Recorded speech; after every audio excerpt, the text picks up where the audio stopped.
Hello everybody, it's time for another Marvel Legends set review, and I'm very excited today to be reviewing the Punisher War Journal set featuring the Punisher and, for the first time in the Marvel Legends line, Bushwacker.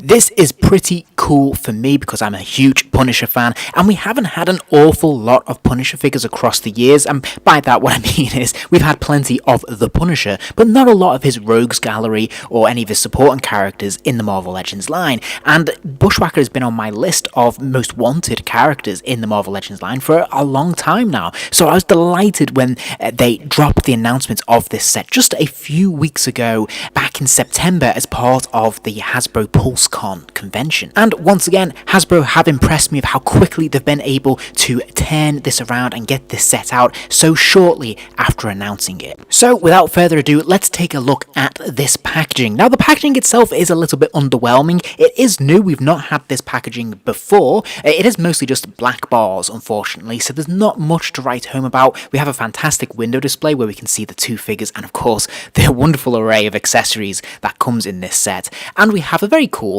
Punisher War Journal logo at the bottom of the packaging.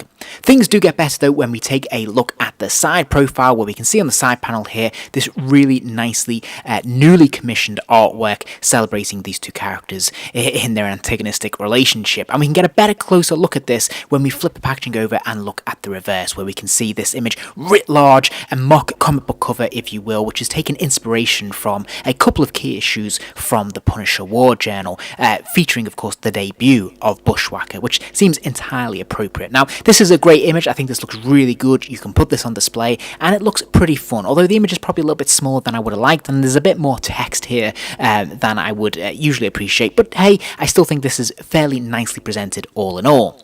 Now if we look inside the packaging, you will see behind the figures there's this very nice cardboard display which is essentially a collage of images taken from those comic books, and they look really good. Of course this artwork is provided by Jim Lee and it looks as good today as it did all those years ago. So looking at the first of these two figures, I'm going to start with the Punisher himself. Now this is not the first Jim Lee inspired Punisher we've had from the Marvel Legends line. We've had this one, as you can see on screen, with the red bandana, a pretty nice figure all in all, and then we had this follow-up a few years later, which also is a very nice figure, and I've got to be honest, probably one of my favourite Punishers to date. Now this figure, for all intents and purposes, looks very similar. However, there is a slight difference in terms of colour deco, as we'll see a little bit later, but also the body mould is new. One of the first things I wanted to touch on though, of course, is this head sculpt, because this is also a brand new head sculpt, and for my money, possibly one of the best all-time Punisher head sculpts we've seen in this line, and as I said, we've seen quite a few over the years. I love the detailing in the face, that scowl, that expression, of course the paint apps when it comes to the stubble there, but also some of the fine detail there in some of the cracks and crannies, the creases in the face, just looks absolutely fantastic. And of course we also get an alternate head, and I thought I'd put these side by side because of course we have this shouting, emoting version of the Punisher, which is kind of unusual. We don't often get that in the Marvel Legends line, and this is really cool and very welcome. Great to see the Punisher releasing some of that pent-up aggression, and this looks absolutely fantastic as well. Now I mentioned that this is a brand new body sculpt. You could be forgiven for thinking, well, we've seen these parts before, but what I did want to point out is that we actually have a torso joint here, so a swivel, a ball joint in the top of the chest. This is new. I don't think we've ever had this on a Punisher figure before,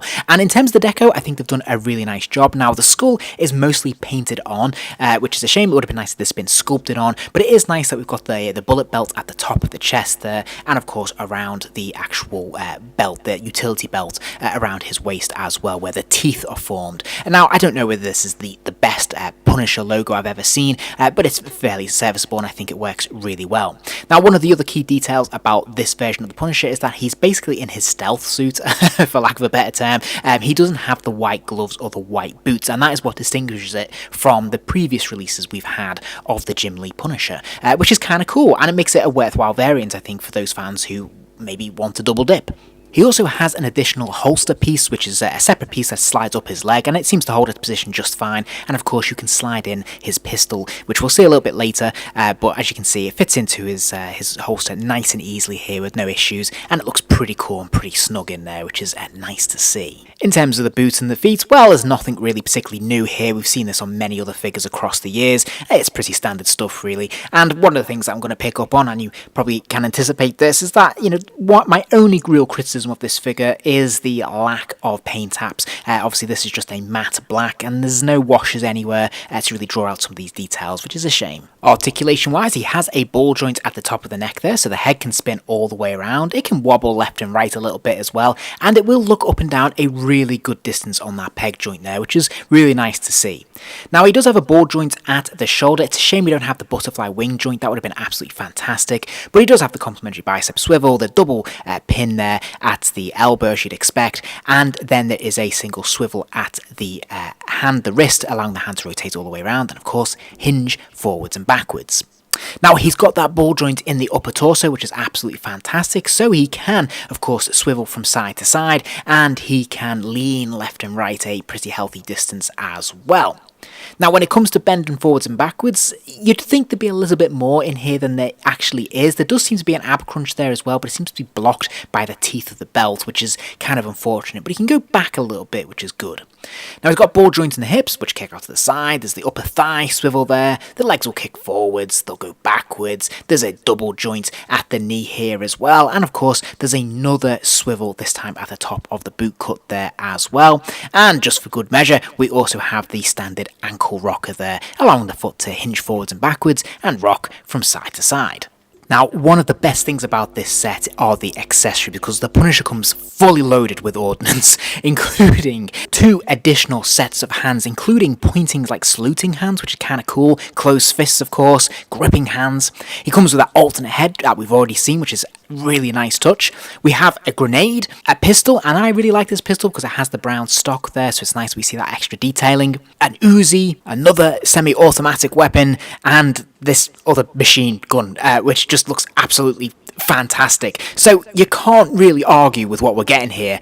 And there's an absolute incredible array of different poses and looks you can create for this version of the Punisher, and I absolutely love it. I think it's really fantastic that we can have a serious Punisher head, we can have this raging Punisher head, we can have him holding 2 weapons at a time, we can have him holding 1 and a grenade. The possibility seems to be absolutely endless, and I just think he's such a fantastically well-posed figure as well. The extra articulation there in the upper torso creates some really fun poses, and I really like that we have things like the open palm hand here as well, creating a lot of different looks for this character. All in all, I have to say I'm absolutely thrilled to bits with this Punisher, and that's why I'm going to be giving him 5 stars. The only criticism I have of this figure is that, yeah, okay, he doesn't have some of the shading or the washes, but then, most Marvel Legends figures don't have that these days, so why pick on the Punisher? Aside from that, I actually love this figure. I think he's one of the best figures in the Marvel Legends line. I just think he's absolutely fantastic, and he's ticking every box for me. I couldn't be happier with him. So let's move on now to Bushwacker, who, as I said, is making his debut in the Marvel Legends line.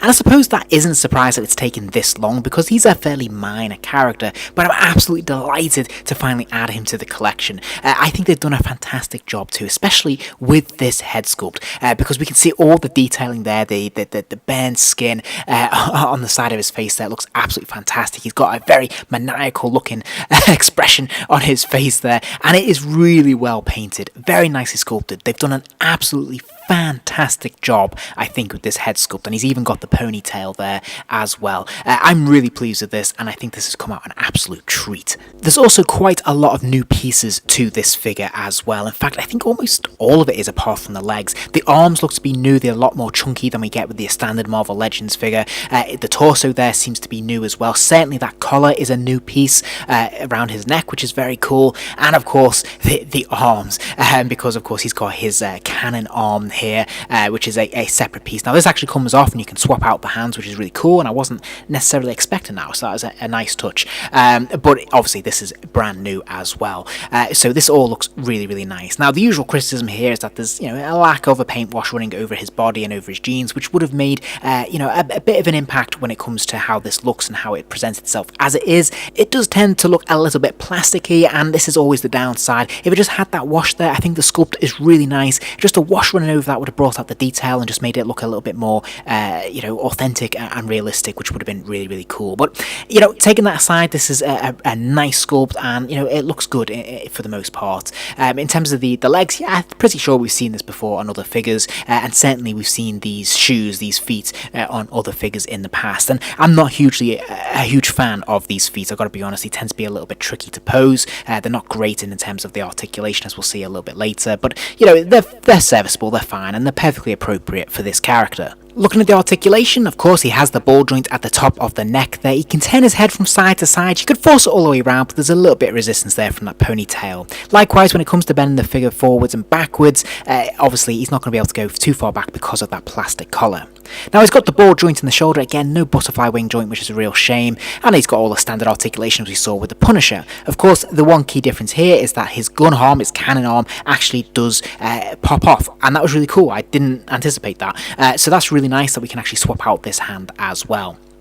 Now he's got a swivel at the waist, unlike the Punisher, so he can swivel from side to side, and he's got the ab crunch there as well, allowing him to bend forwards and backwards, and there's a pretty good range of motion here.